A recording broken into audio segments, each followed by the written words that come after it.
we don't want to spend a whole lot of time here out in the heat, but a couple of things we do want to point out is if you look off into the distance here, you can see a singular column that has been stacked up of the column capitals.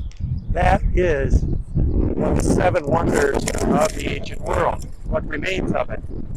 Now we will visit that shortly as we leave this and get back to the hotel. We'll stop in very briefly so you can take some photographs and actually be at the site of one of the seven wonders of the ancient world.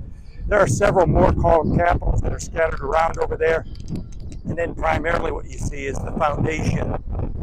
And so you can get an idea as to the footprint, that is the magnitude and size of the Temple of Artemis. But that was the center of civic pride.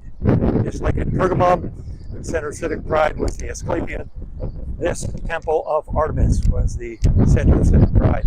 Now, Levin has already mentioned to you over here on our right-hand side the Isabe Jami, okay, which I find kind of interesting.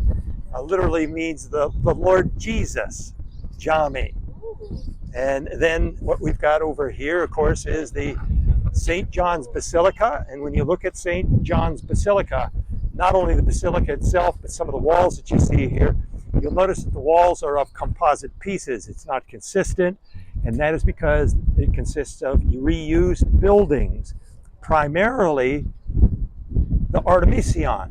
So when the Artemision was no longer used as a pagan temple, they harvested the pieces, brought them up the hill here, and constructed the Basilica of St. John. So when you look at the Basilica of St. John, you're really looking at some of the architectural pieces from the Artemision. I kind of give the example of Legos. You know, you may build this beautiful construction, this piece out of your Legos.